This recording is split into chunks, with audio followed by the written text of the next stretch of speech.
المباركة بالتوجه إلى مخيم عرفات. أيها الكرام، بداية نسأل الله عز وجل أن يسهل طريقنا وأن يجعلها طريقا سهلة ميسرة، اللهم آمين. أيها الكرام، نبدأ الرحلة بعقد نية الحج إن شاء الله. عندما عقدنا النية في الطائرة في القاهرة نوينا نية العمرة متمتعين بها إلى الحج، والآن ها نحن قد تلبسنا بملابس الإحرام. ما علينا الآن إلا أن نعقد النية، فننوي قائلين لبيك اللهم حجا. ومن ينوي نية الحج عن غيره فليقل لبيك اللهم حجا عن فلان ويسمه، وله أن يشترط إن شاء: فإن حبسني حابس فمحلي حيث حبسني أو حبستني. فليعقد كل واحد منا النية بسره إن كان لنفسه أو لغيره.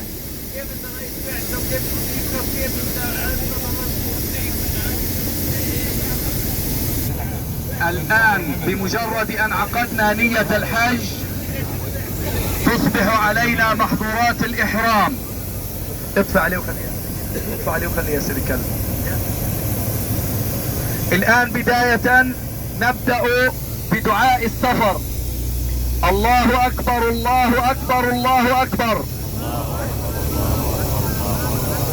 سبحان لنا هذا وما كنا له مقرنين وإنا إلى ربنا لمنقلبون. اللهم إنا نسألك في سفرنا هذا البر والتقوى، ومن العمل ما ترضى. اللهم هون علينا سفرنا هذا واطو عنا بعده. اللهم أنت الصاحب في السفر والخليفة في الأهل. اللهم إني أعوذ بك من وعثاء السفر وكآبة المنظر وسوء المنقلب في المال والأهل.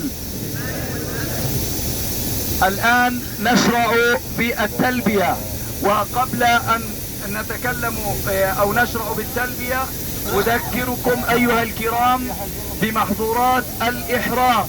محظورات الإحرام يا إخوان قد تكون معلومة لجميعنا، وقد نوه إليها وعاظنا والمفتين المرافقين للرحلة.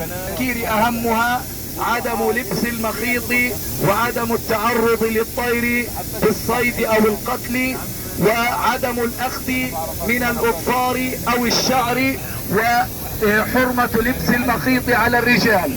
أما النساء فهي تحرم بلباسها. وننوه إلى تجنب الطيب من العطر والروائح.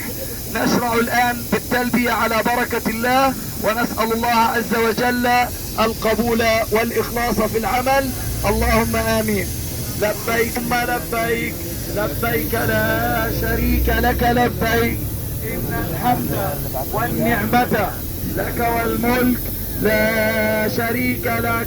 لبيك اللهم لبيك، لبيك لا شريك لك لبيك، إن الحمد والنعمة لك والملك لا شريك لك. لبيك اللهم لبيك، لبيك لا شريك لك لبيك، إن الحمد والنعمة لك والملك لا شريك لك. لبيك اللهم لبيك، لبيك لا شريك لك لبيك، إن الحمد والنعمة لك والملك لا شريك لك.